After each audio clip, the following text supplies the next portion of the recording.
All right, welcome to Words of the Wise. Today I have Chief Jason Potts from City of Las Vegas, DPS. He has 27 years experience in law enforcement, and I'm really excited for him to share his insights on wellness. So welcome to the show, Chief Potts. Thank you so much for being here.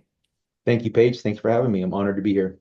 Yeah, I'm really excited. We've talked a little bit offline, and you have some really interesting perspectives on wellness and some really interesting questions that I haven't heard before, but I think are really important to say. So I'm really excited to dive into those a little bit later in the show. But before we do that, I would love to give our listeners, anyone who doesn't know who you are, some insight into you and the last 27 years on the job. Yeah, no, I appreciate that. So I've been in the profession now for about 27 years. Started my municipal law enforcement career in Vallejo, California. This is in the Bay Area between Oakland and Sacramento. I pride myself. I'm a chief now. I pride myself on being a cop first and a chief second. And so I've been pretty operational most of my career. Been blessed to work SWAT. Been on drug task forces. Worked for the DEA task force in Oakland, the Solano County Violent Gang Task Force. And so major case section investigations and you name it, I've pretty much done it in law enforcement. And so it's been a wild ride and it's been a lot of fun. And obviously there's been some challenges along the way. And that's I'm sure what we're going to be talking about. And so and now I work for the city of Las Vegas as the chief of the Department of Public Safety. It's a outstanding city and an outstanding department. We're about 420 strong. We're a unique department in that we also have our city jail, which is a misdemeanor facility. I believe we have the best detention center and the best COs in the country, if not the state at least. And then I oversee and lead the deputy city marshals who patrol our 83 parks, our two tourist corridors, Fremont Street Experience and Arts District for the listeners that travel to Las Vegas. We are limited jurisdiction in that we patrol those parks and our tourist corridor and our Fremont Street and our city facilities. And then we, of course, we have animal protection. And, most importantly, we have our professional staff that really make it all happen for us. And so it's been a great career, and I'm blessed to be here at the City of Las Vegas DPS leading these courageous men and women. And for anyone who's not watching the video, I just want to point out that when you talk about what you do, there's a clear sense of pride on your face. Like I can see that you love what you do and that you're so proud of what you've accomplished in the organization that you're currently with. So I just want to point that out because it's I very appreciate that. apparent. Yeah, it Yeah, I was appreciate cool to that. watch that. Yeah. Yeah, Um, and you know what? It's really about my people. And listen, any good leader would tell you this. You're only as good as your people. And I have a great staff, and I have a great executive team. And it's I'm sure we'll talk about this. And getting as a chief, as a leader of an organization, giving them the direction, and then there's that alignment, and then they have to be committed to that direction. And so sometimes there's challenges there, and I'm sure we'll talk about that. So. yeah, and I would love to kind of dive into some of the milestone moments that you've had as a leader that have maybe taught you some lessons when it comes to wellness or that have impacted how you lead now in the context of wellness. So if you're willing to share some of those milestone moments, that would be great. Yeah, I've been blessed to be around some really good leaders and some really good mentors. And so when I talk about milestones, I talk about because this is a relationship business, right? We're not counting widgets, we're not coding, we're not engineering. We're in about the relationship about people. And I've been blessed to be around folks like Neil Gang, and I know Yeah, you know Neil Gang, I and do. he's had an influence on me, and Jim Bierman, and other folks that are in the profession that are relatively well known.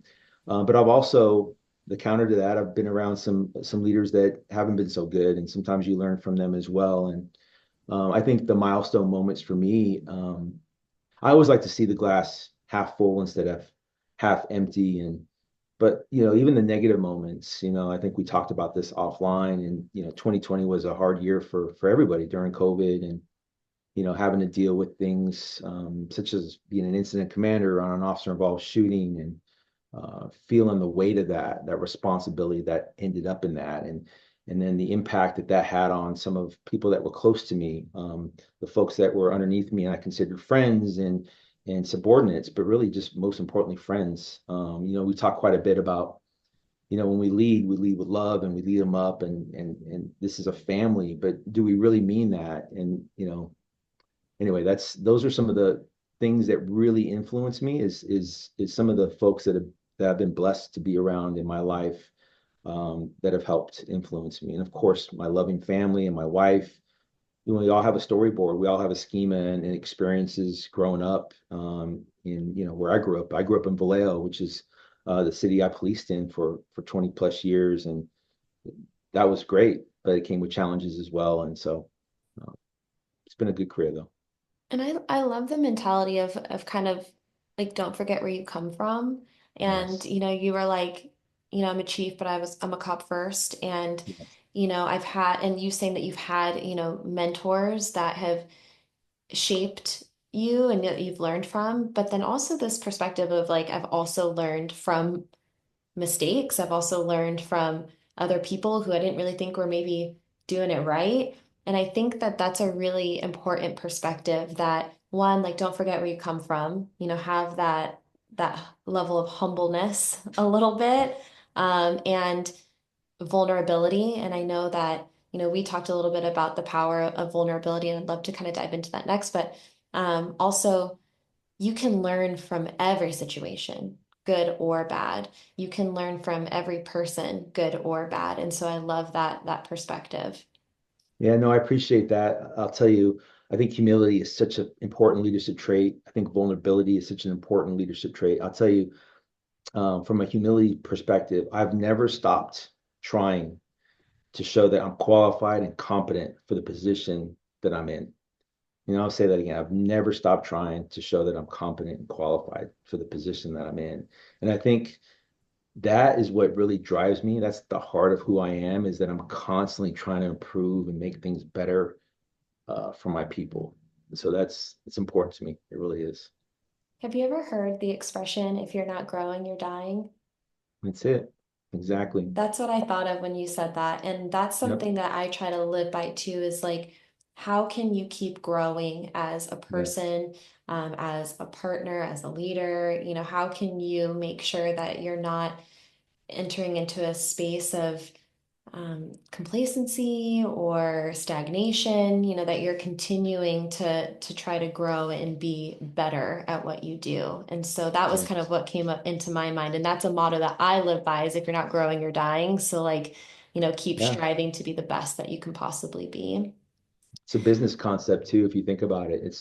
If your business isn't growing, it's dying. And then the power of vulnerability is I think one of the most powerful things you can say as a leader is raise your hand and go, man, I messed that one up.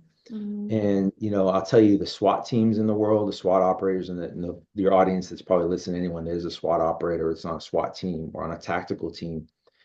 When we debrief an operation, the culture of SWAT teams across the country is we all clamor to go, man, I messed that one up.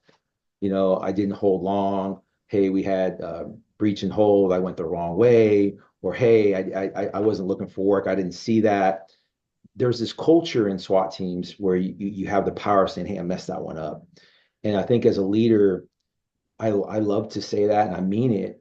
If I mess it up, I want to say that. And I think there's power in that you say, hey, I messed it up. Because I tell you, I've made plenty of mistakes. And, especially from a chief perspective, coming in here, from the outside, not always knowing the culture, thinking you know it, but you really don't. And, sometimes mistaking a ally for a confidant, and then that always not always working out so well, and folks not feeling safe, and sometimes people are like a cat over water, and they do some strange things sometimes, and then you kind of wonder where'd that come from, or we talked about this offline. I have these head scratching moments where I'm going, hey, I've communicated that. Why did they receive it that way? And I think that just goes to relationships. Are they really getting to know you and your intention? And I think there's challenges there. And for me, coming in here from the outside, I'm very action oriented. I'm also very passionate about evidence-based decision making, about research, science, and data. I'm the president of the American Society of Evidence-Based Policing. So I'm saying that in the way of not to brag about it, but to say sometimes these loaded terms, these things that we talk about, are you meeting people where they are? are you being so action oriented that you know that whatever you're doing, there's a downstream effect to it? And Mm. these ideas that you come up with, somebody has to do them. We just had an annual awards yesterday, and this is so much work. And my administrative staff did so much work around that. But people think, oh, it's just an event. It just happened. But there was months of planning. And so that stuff is just very challenging. And sometimes you lose sight of it because you're so focused on getting it done and not always just taking a breath and going, hey, let me hear about you. And, what did you do over the weekend?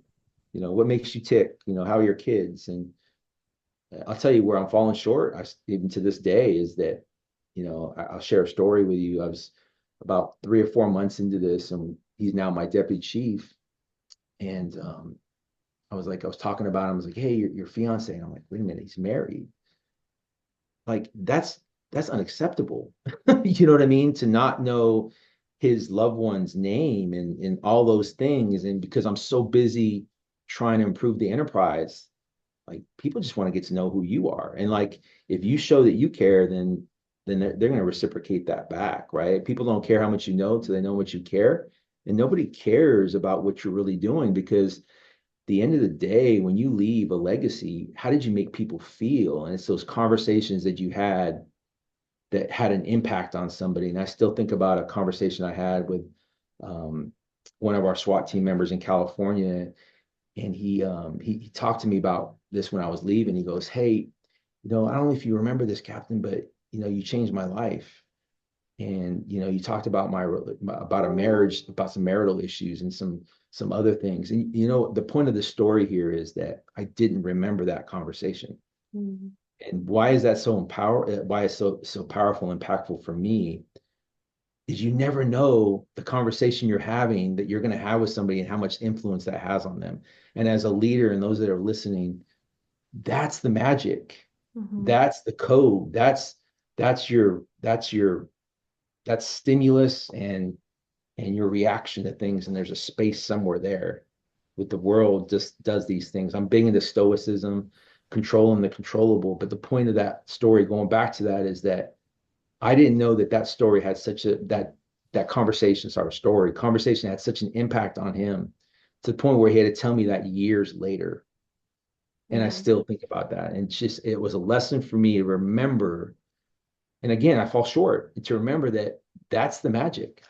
That's what it's all about as a leader.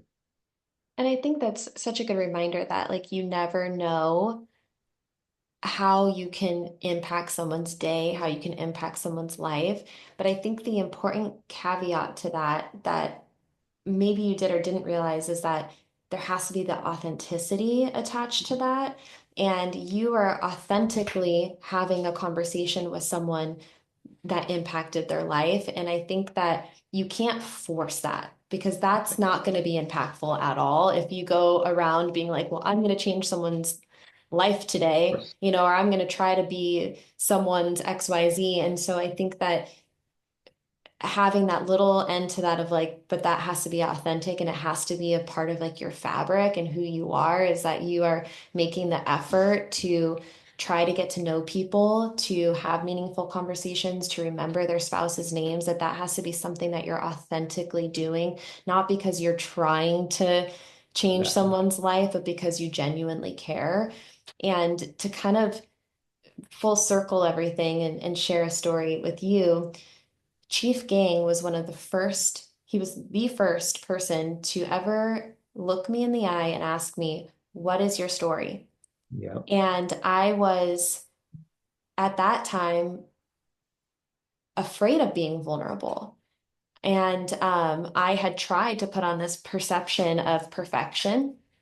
And it was, early in, my business and my career. And I was like, I'm this perfect yoga teacher and I'm doing all these things perfectly and putting on the face and it wasn't unauthentic, but I had just learned to only share the highlights and not like the messy parts of me. And he looked at me and he goes, tell me your story. I'm like, what do you mean?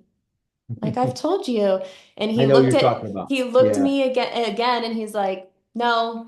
And he goes, first of all, like I've done research on you. He's like, because I'm not going to talk to anyone who I haven't done research on, he goes, so I already know a little bit. He's like, but I want to hear it from you.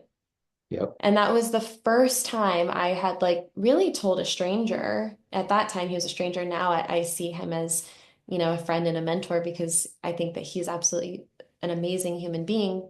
But at that time, he was a stranger, and it was the first time I had done that. And it was terrifying, and so uncomfortable. And then afterwards, like so freeing. And Yes. I think that one of the stigmas that still exist is attached to vulnerability. And Yes. when you can normalize that, and I love that as a leader yourself, you talk about the power of being vulnerable and you talk about, you've done so much in your career and even like referencing SWAT, like as a chief, as someone who's on SWAT, like these are all people who are highly respected, highly skilled, to raise your hand and say, hey, I messed up, or like, hey, like I'm feeling a certain way, and to normalize it through people who are respected and also viewed as like being very, like, I'm going to say quotes, but like that masculine, like, because Yep. a lot of times in vulnerability, they're like, oh, it's feminine or it's, it's weak. But I think that's the stigma that needs to be broken still is attached to vulnerability. Because as soon as I started then sharing my story and being comfortable with that, there was so much freedom and growth in that I never ever expected. And now, like, I couldn't even imagine living life with this like shield, of trying to pretend to be perfect because it's so unrelatable and it's not real. It's Perfection's phony. not And real. yeah, it's phony. And Yeah. cops, especially cops, I mean, our whole existence is to figure out if somebody is a little left of bang, if you will, right? A little Mhm. left of whatever. And you can just, cops know when you're phony and they know when you're full of crap. And so back to, Chief Gang, he's retired now. And yeah, Neil's just a great person. You know what he probably did there with you, and he's done that with me as well.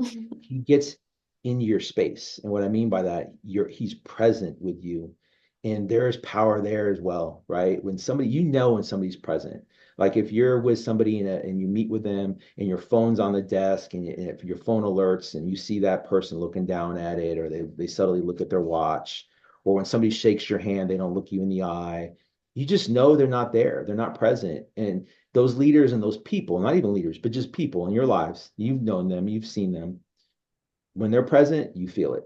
And you're like, man, I want to get behind that person. I want to run through a wall for that leader because they're present and I truly know they care.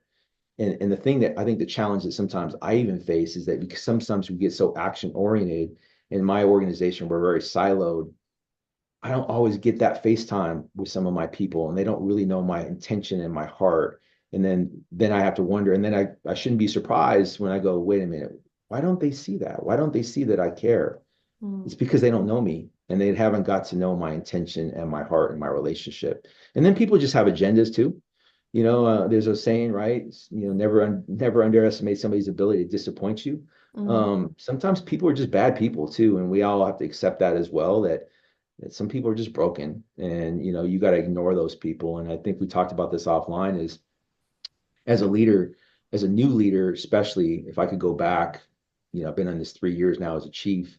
If I can go back to the first year and so worried and so concerned about the negative 20%, because you got to remember there's 70, 80% that want to be led.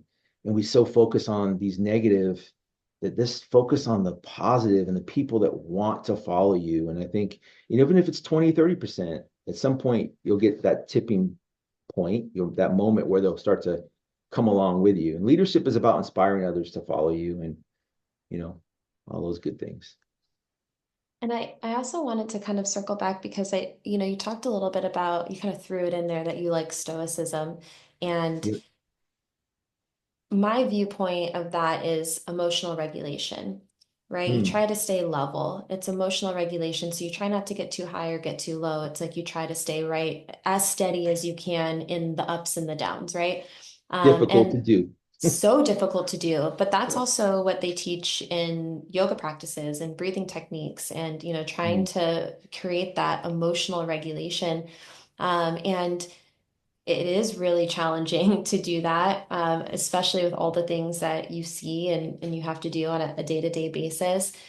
but I also really enjoyed that conversation that we had about, trying to focus on the good. And sometimes the bad is louder. And I also think that sometimes, and I can't speak for you, but for me, like with negative stuff or especially with people, I want people to like me, like I want to fix problems, like I'm like, and so that can be like so loud because you're like, wait, I care. Like I want you to like me and I want to fix this problem. And so you Right. put all of your attention into this like negative space to try to like fix it and make it better. And then you neglect this other part that is already working and already so good. And so I love that you said that because I do think it's a really good reminder. It's like, hey, like sometimes that 20%, like you can try all you want, but like your attention is going to be more effective on keeping the good stuff going. And then there's that ripple effect that happens, hopefully, eventually to the other 20%. Because I do think that if 80% knows that you care and they want to be led and like they're right there with you, like that will seep into the rest of it, hopefully. Absolutely. Maybe, No, hopefully, eventually. Yeah. easier said than done, like you said, right? It's just, but leadership is really just about inspiring others to follow. And I was having this conversation a few days ago. You're really not leading unless you're following. We all follow somebody, and to lead, you have to follow. And I'm following my city manager, and somebody needs to follow me. And you haven't led until others have followed you and inspired. You've inspired them, and so yeah, difficult sometimes. Yeah. And in the context of leaderships, I feel like, you know, a lot of what we've said so far has been in the context of leadership.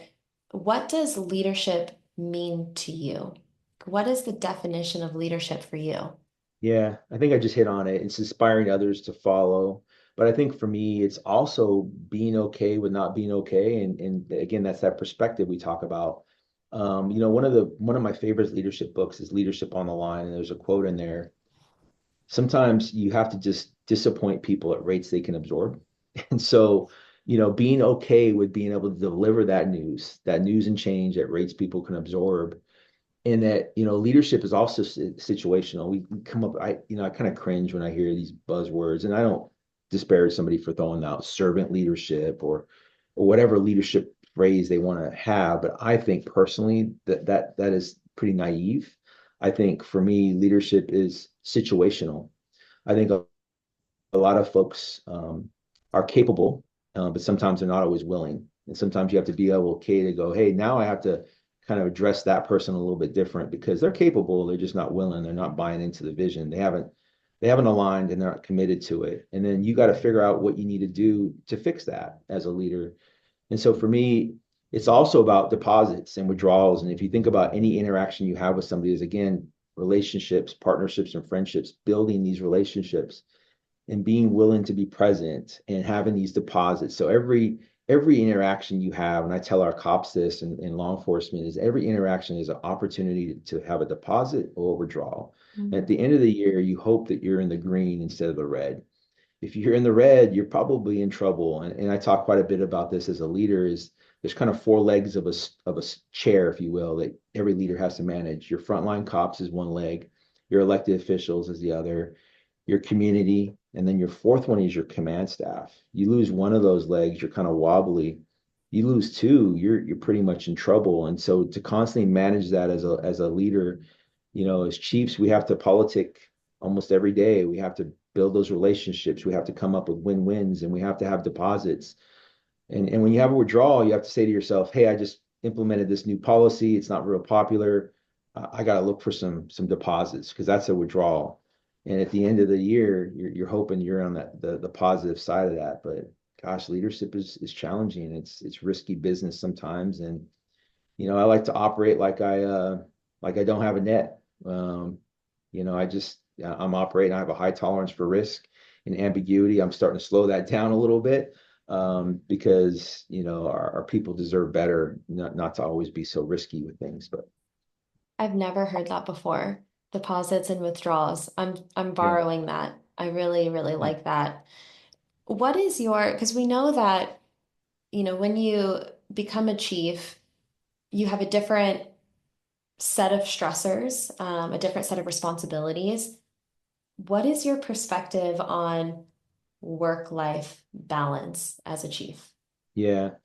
I don't believe that your chiefs, personally, I don't think as a chief, and this is going to sound a little bit of hyperbole, as a chief, the ones that are really doing it well, your life doesn't belong to you anymore. Your life is about your people and your organization. And so we talked about this offline. This is going to sound like, man, this guy's out of control. He's a workaholic. All he does is his agency and he works. Yeah, it's a Friday and I'm always here around the office. I don't work Fridays. Um, it's it's something that you have to do. And I think you and I talked about this. It's life.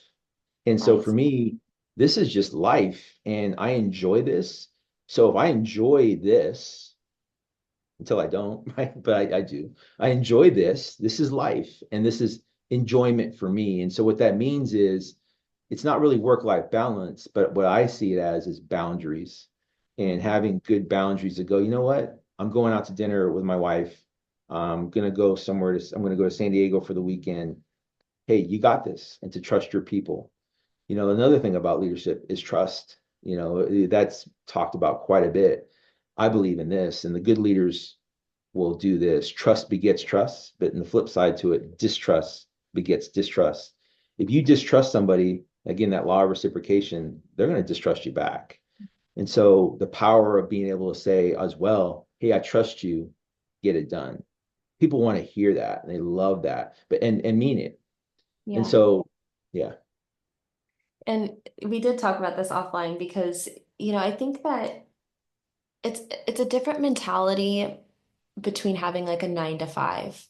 I yes, think like when you have a 9 to 5, it's like, okay, like when I'm not at work, I'm not at work. And then I think that's where that idea of life work balance kind of came into play. It's like, okay, well, like when I'm at work, I'm at work. When I'm at home, I'm at home. But we sure. know in law enforcement, it's not a 9 to 5 necessarily, and I would imagine, as you climb the ranks, it looks different. And I experience not the same, obviously not the same. But running your own business, I'm always on, and I feel like I don't have time off. And so that's why we talked about that. I'm like, it becomes life. It just is your life. And I love that you said boundaries because I think that in the context of wellness, there has to be a little bit of that of like, hey, you know what? This is my time where I'm going to go spend time with my family, or this is my time where I'm going to go to the gym, or whatever that is. And it's not work-life balance, it's boundaries to set that time aside to say, hey, like for this hour, I'm gone. You got it. Yep. Try not to call me unless it's an emergency, you know? Yep. Or hey, I'm going to San Diego and I want Yep. to hang out at the beach with my loved ones. You got this.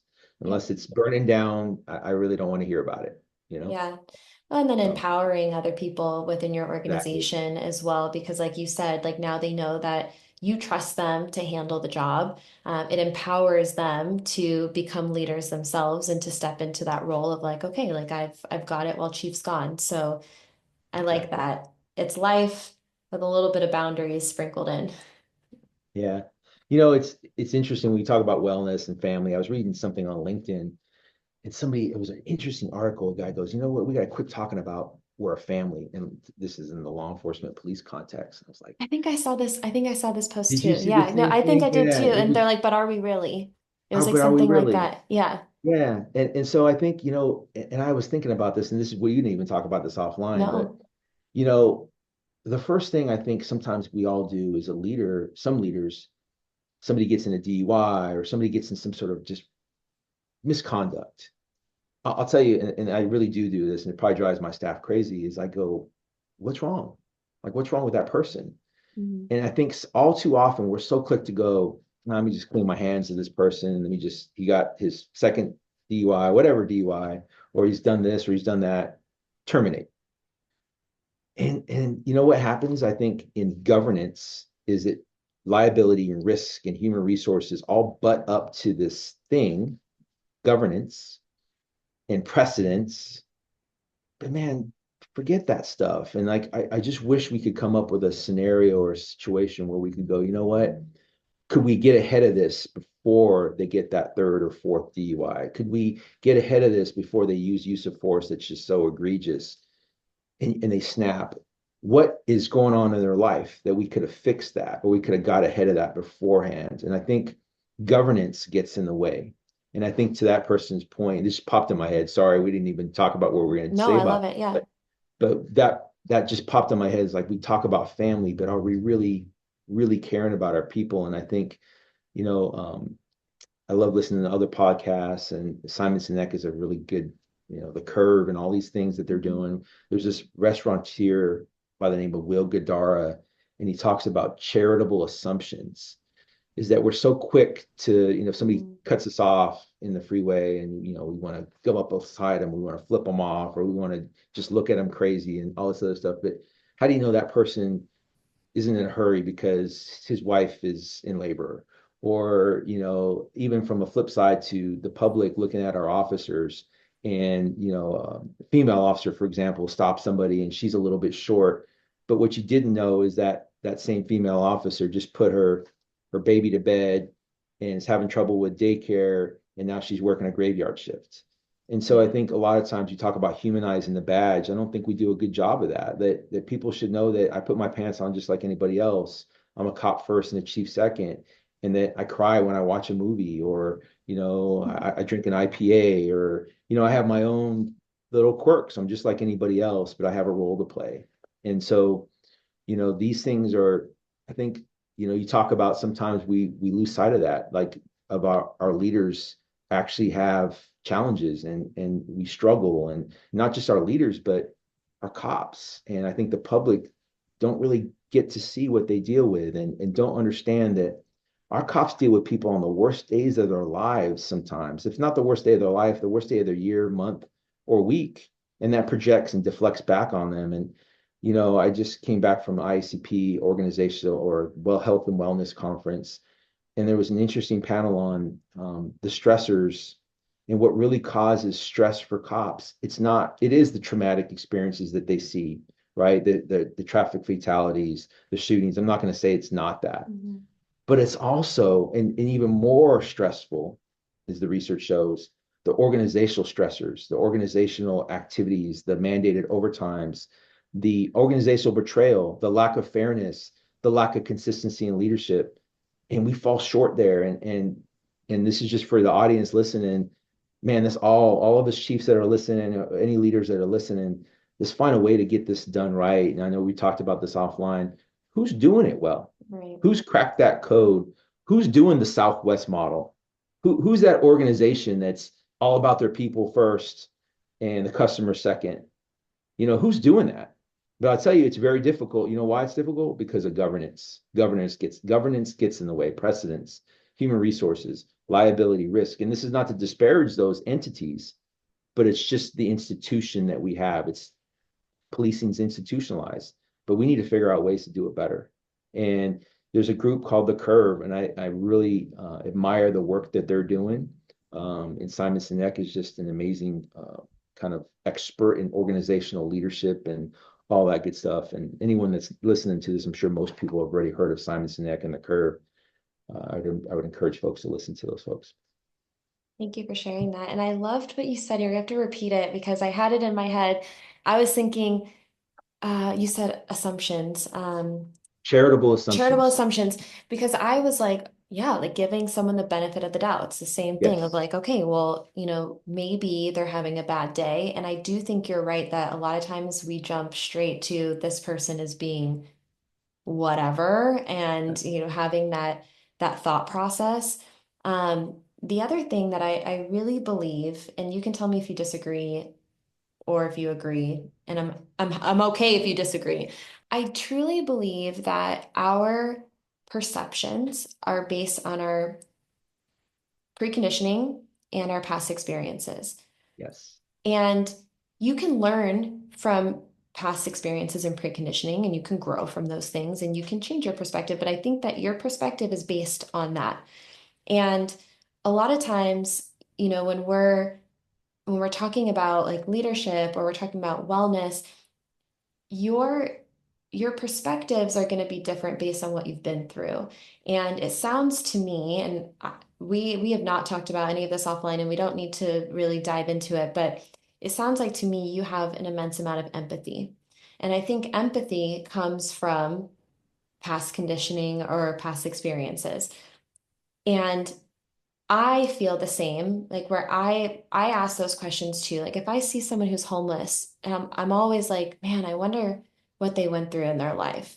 Like I wonder if they, had some sort of sexual abuse as a kid. I wonder if, maybe, they were in the system for a while and they didn't really have parents. I wonder if, I'm always kind of like, man, what happened to get them there?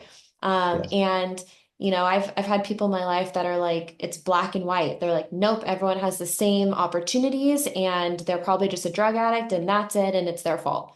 And so I think that there's always going to be different ways to look at something, but I do think that if we can have those opportunities of empathy and to sit there and say, okay, maybe they are going through something, how can we help? Like, are there ways to help? And maybe in some circumstances there aren't. But I think that a lot of times there are. And so I love that perspective of like how, like, what is wrong?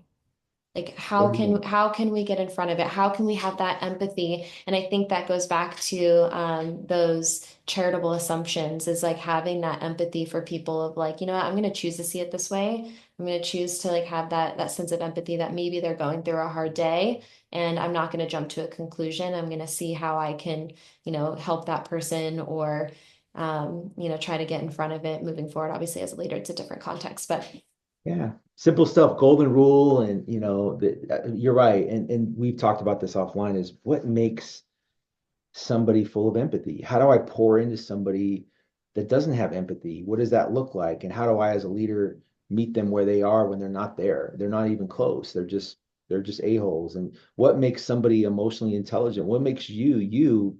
And how can I hire 100 of you? How can I, and I often think sometimes, do we go in and out of empathy? Do we go, and this is another, I hate to plug people, but plug it. The Arbinger Institute, I don't know if you've heard of them, but there's this book called Self-Deception, and they talk quite a bit about in the box and out of the box. If you're in the box, it's all about you. You're all about, your wife is the baby's crying and you're like, man, just will you wake up and, don't you know that I have to work tomorrow at 7 a.m. And she's like saying, well, I just cooked dinner and I did this. You get up and and you're thinking to yourself, well, you get up. I have to go to work tomorrow. You don't even care about me. So you know where this goes, right? And Mhm. so if you're in that situation, you're in the box because it's all about you. But if we could all be outside the box and actually put ourselves in someone else's shoes, and I love what you said about when you see that person that's unhoused and you go, man, what caused that? Mhm. What happened? Why did that happen? Or when somebody just gives you a real bad attitude and you think to yourself, I can't help but sometimes internalize it because I call them head scratching moments. I'm like, how did they receive that? That's not where I'm at, but why do they think that? And it's not to say that I don't get in the box sometimes because I do, and we all do. But how do we? I'll tell you, I'm more out the box than I'm in the box, in my opinion. But who knows? My wife might tell me something different. But we all struggle, and so I guess what I'm saying is, yeah, the power of empathy is crucial. It's critical. It's our storyboard. It's what we came up with, and I don't know what makes me empathetic. I don't know what makes me very curious. I don't know what makes me want to like tinker to build better mousetraps. I don't know what makes me so curious and be a lifelong learner and really just nerd out on evidence-based decision making. I don't know, but just because I do it doesn't mean that I'm going to disparage somebody that's not into that. And I think we all need Yeah. to have that maturity to go meeting people where they are and just go, hey, it's okay. They don't get it, but let me see if I can get them there this way. But I also think too, to your point, and what you just like reminded me of is that just because something's not for you doesn't mean that it's not for somebody else, And Exactly. I think too, like when we're talking about like organizational wellness or like what resources to put in place, it's like a lot of times, again, like past conditioning and past experiences. I was in a space for a while, and we talked about this a little bit, but like hurt people. Yep. And I was in a space for a while through my past childhood traumas and experiences where if someone came to me and they were like complaining about something, like whatever, like maybe like my parents are getting divorced or like I'm going through this hard thing, I really didn't have that empathy for a long time because in my head, I was like, well, that's nothing compared to like what I've been through. And like I would always have this mentality of like, oh, well, like it's about me. Like you're saying, like in the box, it's about me. It's not that hard. Like get over it, deal with it. And I think that when you can step outside of yourself and say, Yes. hey, just because this didn't work for me, or just because this doesn't affect me in the same way that it does someone else, does not make it any less valuable or useful or valid. Like when it comes to programming, for example, there might be something out there that does not work for you or you're not into it. I don't know, whatever it is. But that doesn't mean that it wouldn't be helpful or useful for me. And I think sometimes we get stuck in our own way of saying, like, well, I don't care about it, so therefore, like, I'm not going to support it. And Yep. I think if you can step outside of the box and say, hey, like, it's not about me, it's about Yes. everybody else, Yes. then the options are kind of limitless. You can Yes. get super creative because now you're realizing, okay, well, maybe it's not my thing, like maybe I'm not a runner, but like maybe, I have a group of people who want to run. Like, how can I facilitate that? Yes. And I love that. One thing that popped in my head when you were saying that too is that the struggles that we have is I think in this profession, at least in policing, is that we're a very controlling bunch. And just in our very nature, we want to control a scene. We want to control whatever we're at. And so when we feel, and this is going back to organizational health and wellness, is that when we feel like we're not in control of our destiny, then we start to buck. We start to be that cat over water, and we're just like, wait a minute, why is this happening? I don't have control of this. This is mandatory training. This is that. Like, I don't have time for that. I don't want to do that. And so trying to find those scenarios where you're giving people their control. And I know you know this space, you probably do, is when you think about folks that are victims of sexual assault or rape, and there's a lot of counterintuitive behavior in that, when we talk about acquaintance rape or anything else, folks actually text their perpetrator, their assailant back. And actually they'll actually do weird things and want to meet with them again. And maybe they'll have consensual sex this time. And that's all part of the trauma. And the reason why that way it is because they're trying to get that control back. Mm. And yeah, I'm going down a tangent. You probably didn't think we were going to talk about this, but this counter uh, counterintuitive behavior or cognitive interviewing is really where you actually meet people where they are. You don't do the who, what, where, when, why, and how, but you let them tell their story at their pace. And you know that the counterintuitive behavior is okay. That doesn't mean that the incident when it first started didn't happen. It did happen. They're now doing this behavior because it's the trauma speaking.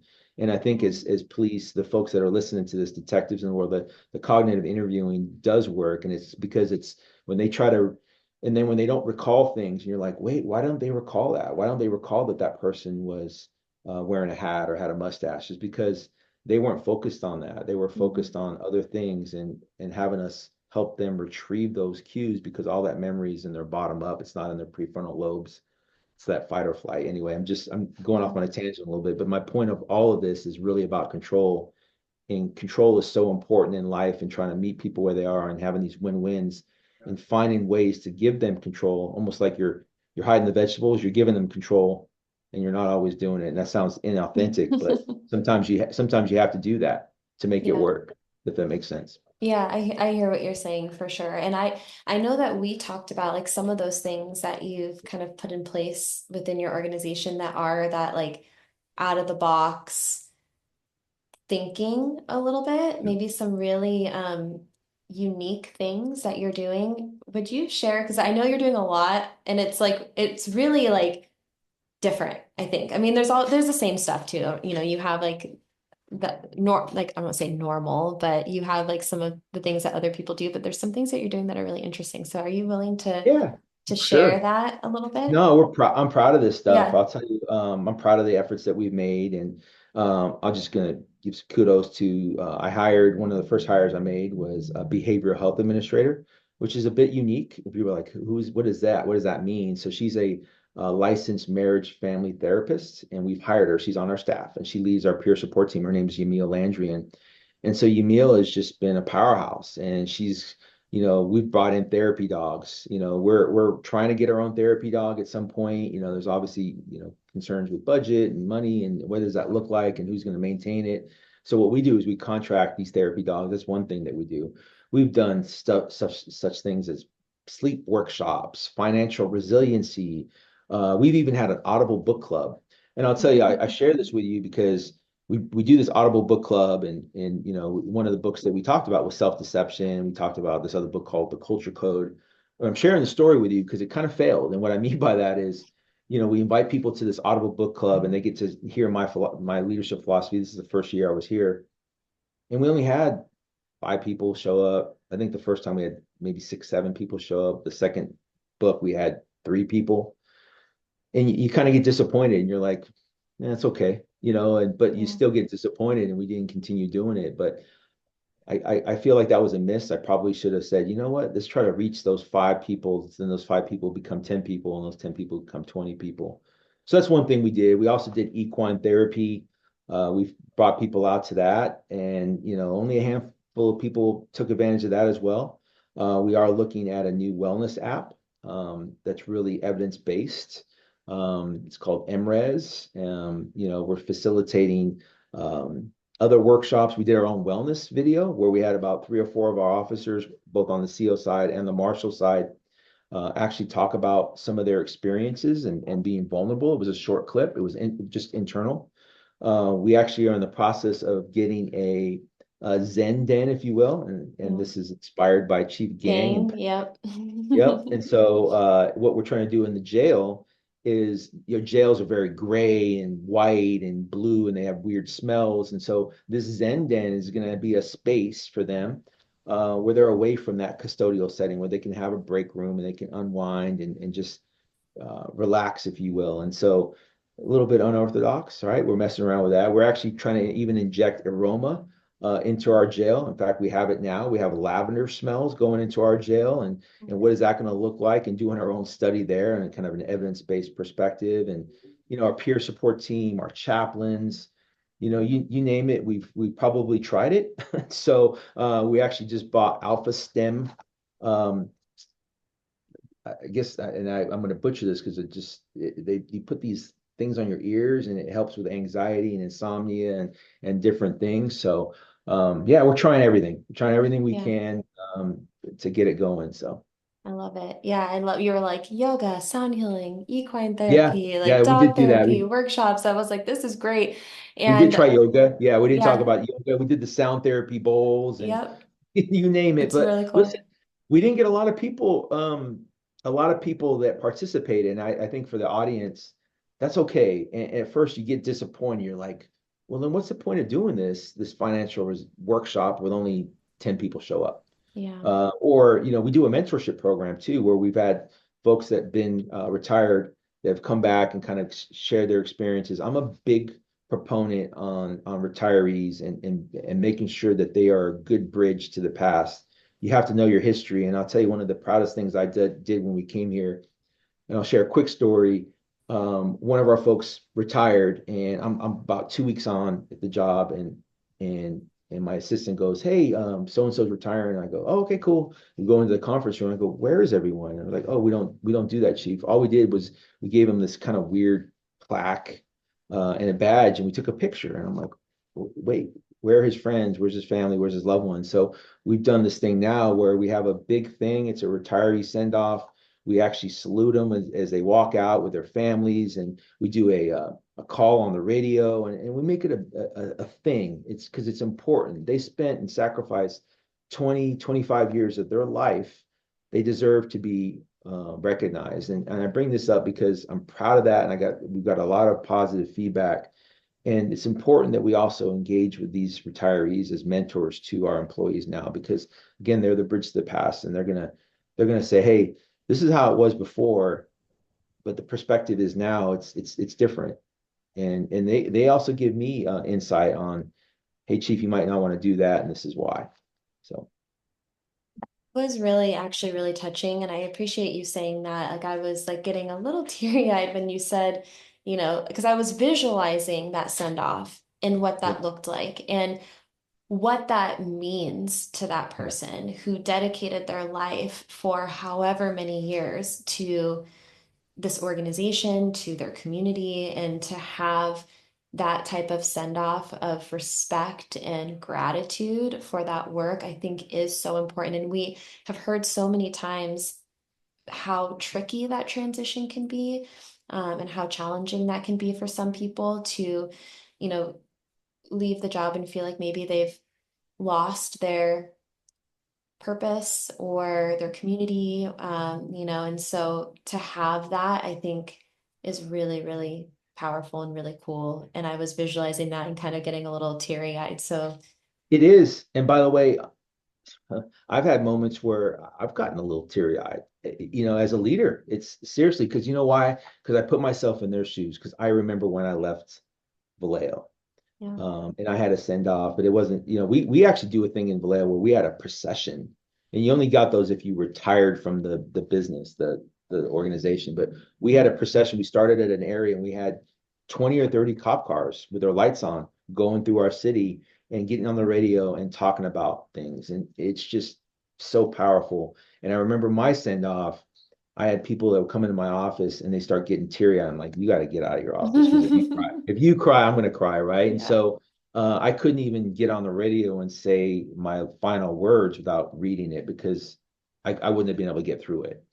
Do yeah, you know what I mean? That's yeah. that's how powerful that is. And man, to this day, I still get a little teary eyed even when I watch people in my own organization because I know how important it is for them because you have Well, your family, your loved ones, and everyone else.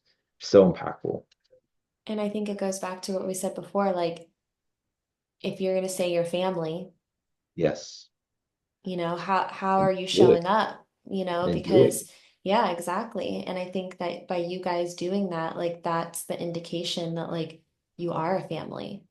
And do you know, Paige, the naysayers would say to me, and no one's ever said this to me, but and I'm not saying anybody in human resources or risk or city management. By the way, I get lots of support from city management and human resources. But could you imagine if you were in another organization and they saw this on our social media and they go, well, let me ask you, Chief, what are they doing for the hour in the afternoon while your people go off the yard in the detention center or your marshals come over here to the conference room and do the send off? What are they doing? You know what they're doing? They're honoring that retiree. That's what they're doing. And they Yeah, have their radio, and if something jumps off, they can go handle the yeah. call. Right. And so I can defend that. But some people might be a little nervous in the service and not want to do that. And I would encourage other leaders listen and other people go, hey, it's okay. You know, take a little bit of a chance with your people. So Yeah, for sure. And not losing sight of like what's important, pushing back a little bit on yeah. that. Yeah, I can see that. I want to stay in time. I feel like I could talk to you forever. And there's so many things that I want to ask you, and I'll have to do this offline because I really do like your perspectives on things. But final question, and then I'll let you kind of take the floor after. But what words of advice would you give to someone who's earlier in their career when it comes to wellness? Maybe Mm. something that you wish you would have known earlier, or something that has helped you throughout your career to make it more successful from a wellness perspective. Yeah. See, this is even where I could get a little even choked up myself. But I would say that um, having work-life balance. This is when I would say yes, have work-life balance. Well, when you're a young person, I was very operational. I worked undercover narcotics, and I remember my daughter. There's times when she come home. She's 22 now. She's 23 now, and I still remember these moments. She's like, Daddy's home. And those moments where it was just precious. And of course, I spent time with her. But I remember times when she was 6, 7 years old. And she's like, Dad, let's play this thing, play this game. And, I'm just tired. I work graveyard or I did this or I did that. And not always being present, with your children. And I would tell everyone to just make sure that you're constantly because your kids, that 2 year old becomes a 12 year old, and the 12 year old becomes a 24 year old before you know it. And, you know, pay paying attention to what the perspective is. At the end of the day, the people in those four walls in your home are the ones that love you the most, and they're the ones that need everything you can give them. Because I think at the end of the day, we deal with all these things, and sometimes all we have to give left is scraps to the ones that care about us the most. And one of these books too, and again, plugging somebody else again, but you probably heard the name, Dr. Gil Martin, Mhm. Emotional Survival for Law Enforcement. He talks quite a bit about the couch, the what they call it, the magic chair, and the emotional roller coaster, right? Where I'm working narcotics, I'm working crime suppression, I'm working FBI violent gang task force, and everything's bright and blue and alert. And then you get home and you're like, oh, okay, I just want to veg out, watch a movie or whatever else. And your kids are like, Dad, and you're just like, and I don't want to paint this picture that I wasn't just this absent father, because I wasn't, but I definitely get hard on myself because I think though I miss moments, and this, and any cop can relate to this, is that cops miss birthdays and they miss these holidays. And I think what's important for public to know is that those things have an impact on our people and their psyche. And I would just tell all those young officers that may be listening is that please pay attention to your family, and make sure that you're there for them, and put it in perspective, and have a hobby, and do things that are outside of the job. And you've heard this, right? Stay in touch with your friends from high school or college. Have friends that are outside law enforcement. Have a different perspective. Learn about things that are outside policing. It's not always about policing. And I remember watching, cop movies and watching cops as a young cop and trying to learn the craft. And that's all great, but don't get so consumed in it, because it's all about perspective. Because if you get so consumed, then you don't see the forest of the trees. Thank you. I really appreciate your time and your insights. We have a few minutes if there's anything else we missed. Otherwise, that's all I have for you. No, I appreciate your time as well. And so thank you for having me on. I'm honored to be here. Yeah, no, I appreciate it so much. Thank you.